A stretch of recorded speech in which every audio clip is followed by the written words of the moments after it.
السلام عليكم ورحمة الله.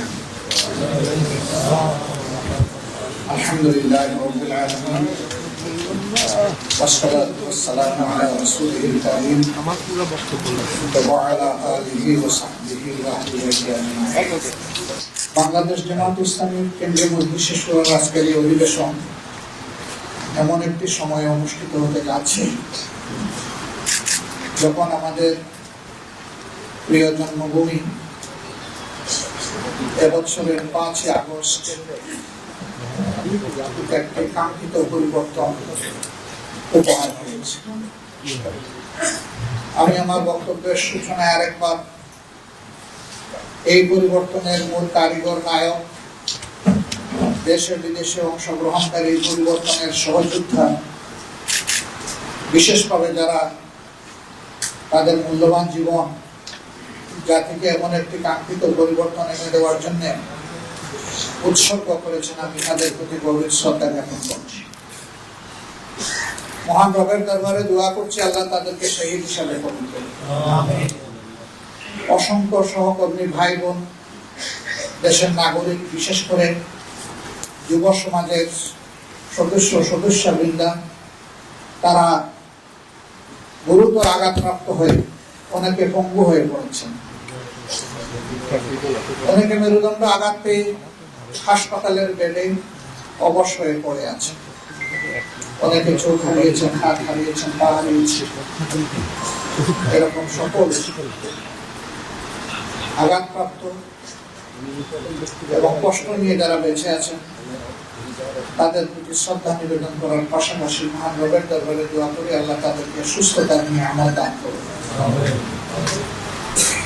শহীদ পরিবারের সম্মানিত, গর্বিত, মর্যাদাবান সদস্যদের প্রতি আমরা গভীর সহানুভূতি এবং শ্রদ্ধা জ্ঞাপন করছি।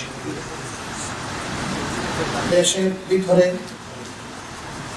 আমাদের আন্দোলনকামী জনগণের পাশাপাশি বিদেশের মাটিতে আন্দোলন করতে গিয়ে অনেকে জেল, জুলুম, হয়রানির শিকার হয়েছে এবং এখনো কোনো কোনো দেশের কারাগারে আমাদের নাগরিকেরা বন্দী হয়ে আছে।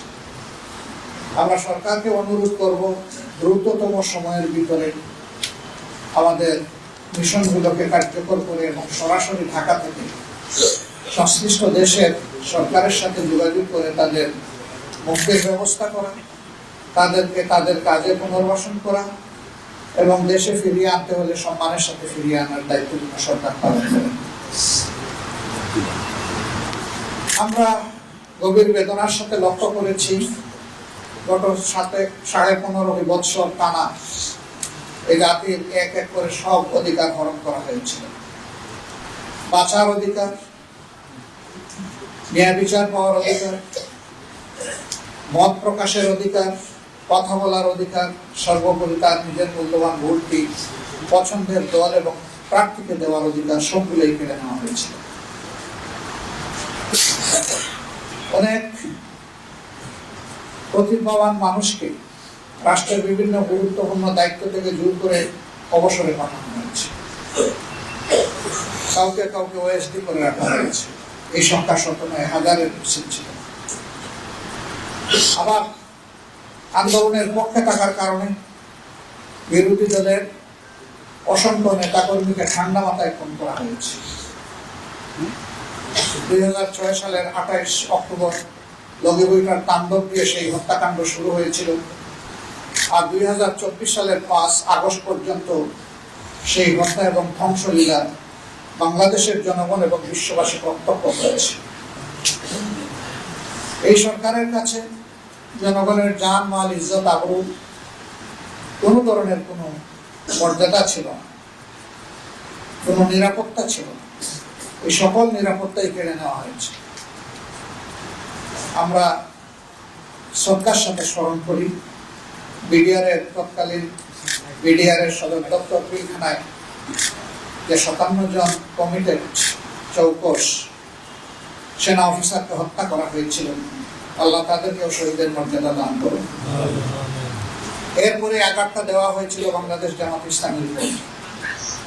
আমাদের দুইজন সাবেক আমির জামাত জনাব অধ্যাপক গোলাম আজম রাহিমাহুল্লাহ শহীদ মৌলানা মতিউর রহমান নিজামী সহ তাদের 11 জন সহকর্মীকে নির্মমভাবে বিচারের নামে প্রহসন করে হত্যা করা হয়েছে। আমরা এর প্রতিবাদ তখনও করেছি, এখনো প্রতিবাদ জানাই এবং আমরা আল্লাহ তাআলার দরবারে দোয়া করি আল্লাহ তাদেরকে মর্যাদাবান শহীদ হিসাবে কবুল করুন। পাশাপাশি আমরা 1 জুলাই এবছরের আগেই 500 অধিক আমাদের সহকর্মীকে সারা দেশে হারিয়েছে। তাদের মধ্যে নারীরা আছেন, পুরুষরা আছেন, শিশু, আবাল, বৃদ্ধ বনিতা আছেন এবং বয়স্ক মানুষদেরকেও তারা ছাড় দেন। মহান রবের দরবারে দোয়া করি আল্লাহ তাদেরকে শহীদ হিসাবে কবুল করেন। এর পাশাপাশি বিরোধী দলের অন্যান্য যাদেরকে হত্যা করা হয়েছে একই অবস্থা তাদের ক্ষেত্রে ছিল, যদিও নেতৃত্বের ক্ষতিটা সবচেয়ে বেশি হয়েছে বাংলাদেশ জামাত ইসলামী, এই ক্ষতিটা অন্য কোনো দলের হয়নি। আমরা এরকম নির্যাতনের শিকার হয়ে স্বৈর শাসকের হাতে দুনিয়া থেকে যারা বিদায় নিয়েছেন তাদের আত্মার মাগফিরাত কামনা করছি এবং আল্লাহ তাআলার দরবারে তাদেরও শাহাদাত কামনা করছি। আমাদের দলের বাইরেও যারা পঙ্গু হয়েছেন, আহত হয়েছেন, ক্ষতবিক্ষত হয়েছেন, বিভিন্নভাবে ক্ষতিগ্রস্ত হয়েছেন, তাদের জন্য মহান দরবারে কল্যাণের দোয়া করছি। অসংখ্য আলিম উলামা যাদের উপরে আঘাত দেওয়া হয়েছিল মূলত 13 সালে 5ই মে শাপলা চত্বরকে কেন্দ্র করে একটা শান্তিপূর্ণ সমাবেশের রাতের অন্ধকারে কিভাবে ঝাঁপিয়ে পড়া হয়েছিল তার সাক্ষী এদেশের জনমানুষ এবং বিশ্ববাসী। কতজন মানুষকে সেদিন খুন করা হয়েছিল তার হদিস আজও পাওয়া যায়। কোথায় তাদেরকে নিয়ে গায়েব করা হয়েছে লাশগুলো তাদের পরিবার তা জানতে পারে। এরপরে আবার 21 সালে একই তাণ্ডব অসংখ্য আলিম উলামা হেফাজতের নেতৃবৃন্দের উপরে চালানো হয়েছিল। হাজার হাজার মামলা দিয়ে লক্ষ লক্ষ মানুষকে জেলে নেওয়া হয়েছে। কার্যত আমাদের বাড়িঘর জেলেই পরিণত হয়েছিল। জেলের ভিতরেও জেল, বাইরেও জেল, গোটা দেশটাই একটা কারাগারে পরিণত হয়েছিল। অনেক বিবেকবান নিরীহ মানুষ এই তাণ্ডবের কারণে তখন দেশ ছেড়ে ভিন্ন দেশে তারা ঠিকানা খুঁজতে বাধ্য হয়েছিল।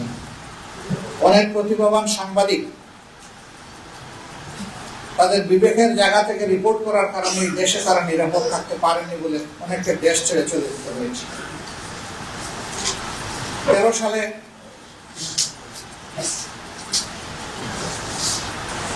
আমরা লক্ষ্য করেছি শাহবাগের কেন্দ্রস্থলে যে আসর বসানো হয়েছিল, দেশে চরম বিশৃঙ্খলা সৃষ্টি করা হয়েছিল। তখন 2টা সরকার প্যারালাল চলছিল।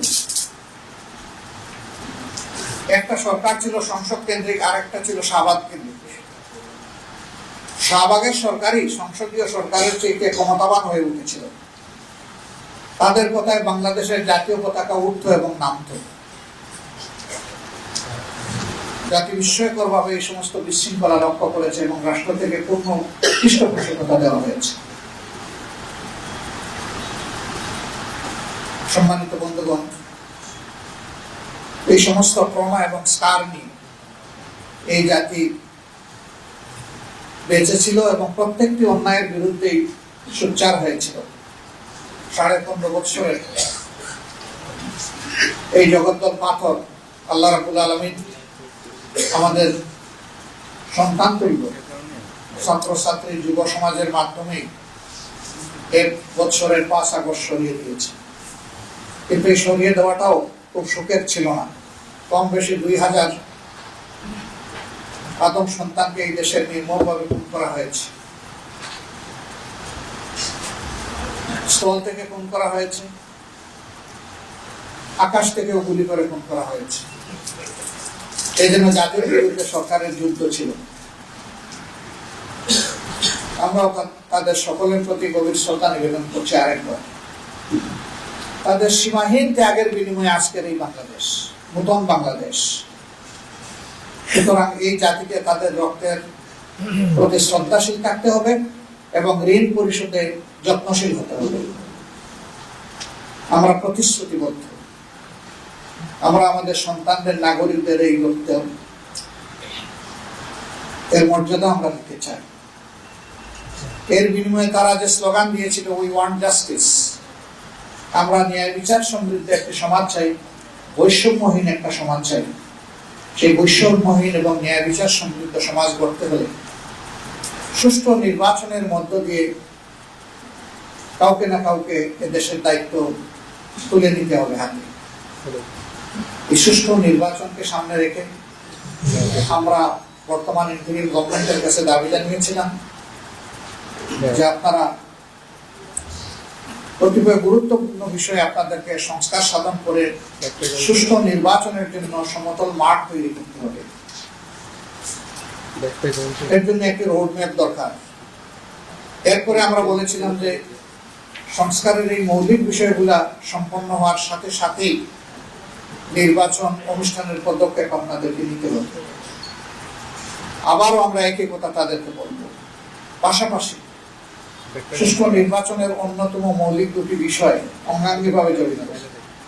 একটি হচ্ছে রাষ্ট্রের সকল প্রাপ্তবয়স্ক নাগরিককে ভোটার তালিকায় অন্তর্ভুক্ত হওয়ার সুযোগ সৃষ্টি করে দেওয়া।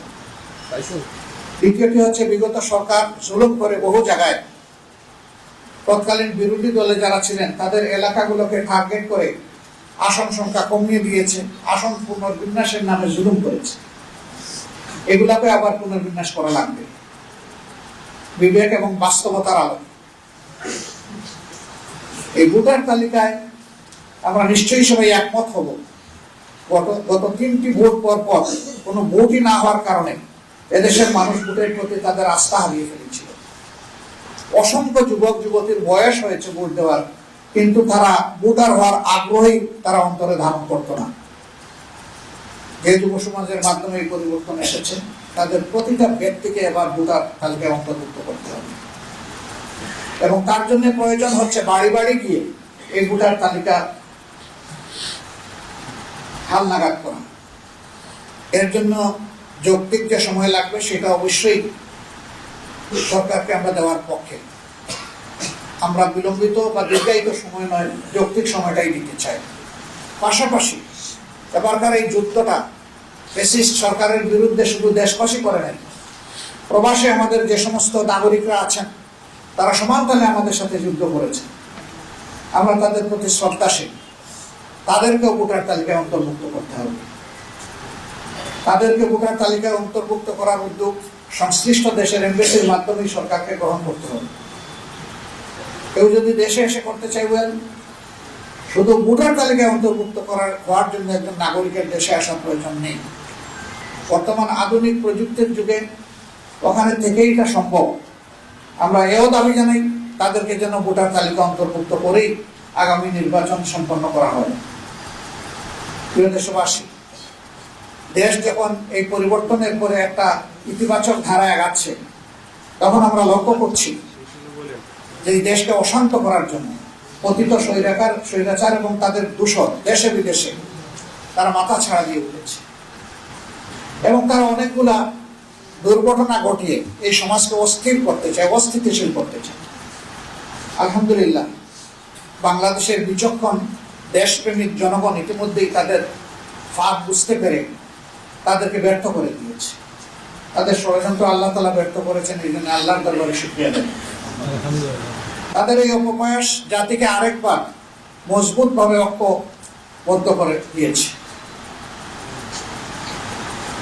আমাদের প্রতিপক্ষ যদি এটা বুঝতে পারে যে এই দেশের মানুষ আর কারো কাছে অসহায়ভাবে আত্মসমর্পণ করবে না এবং কোনো চোখ রাঙ্গানিকে পরোয়া করবে না, তাহলে তাদের জন্য এবং আমাদের জন্য কল্যাণকর। আমরা একটা সুন্দর, শান্তিপূর্ণ, মানবিক দেশ চাই। আমরা একটা দুর্নীতিমুক্ত দেশ চাই। আমরা একটা জাস্ট সোসাইটি চাই, সুবিচারপূর্ণ একটা সোসাইটি চাই এবং আমরা আমাদের যুবকদেরকে এদেশের উন্নয়নের কারিগর হিসেবে আমরা প্রতিষ্ঠিত করতে চাই। সমাজ পরিচালনার দায়িত্ব আমরা ক্রমান্বয়ে তাদের হাতে তুলে দিতে চাই। সেই বাংলাদেশ গঠনে, এমন একটি নতুন বাংলাদেশ, মানবিক বাংলাদেশ গঠনে আমরা নারী পুরুষ নির্বিশেষে সকলের প্রতি সম্মান রেখে সকলকে মর্যাদার আসনে প্রতিষ্ঠিত করার লক্ষ্যে আমাদের যে প্রয়াস, সেই প্রয়াসে আমরা দেশবাসীর পরামর্শ চাই, দোয়া চাই, ভালোবাসা চাই, সমর্থন চাই, পাশে চাই, সাথে চাই। আমরা আশাবাদী প্রিয় দেশবাসীর সহযোগিতা পেলে ইনশাআল্লাহ একটা কাঙ্ক্ষিত বাংলাদেশ গঠন করা সম্ভব হবে। এই জন্য আমরা দেশপ্রেমিক সকল শক্তির প্রতি উদাত্ত আহ্বান জানাবো। জাতীয় স্বার্থের জায়গায় আমরা যেন কখনো বিভক্তিতে লিপ্ত না হই, বরঞ্চ আমরা যেন ঐক্যবদ্ধ থাকি। জাতি ঐক্যবদ্ধ থাকলে জাতির বিরুদ্ধে যারা ষড়যন্ত্র করবে তারা অবশ্যই ব্যর্থ হবে, আল্লাহ তাদেরকে ব্যর্থ করে দেবেন ইনশাআল্লাহ।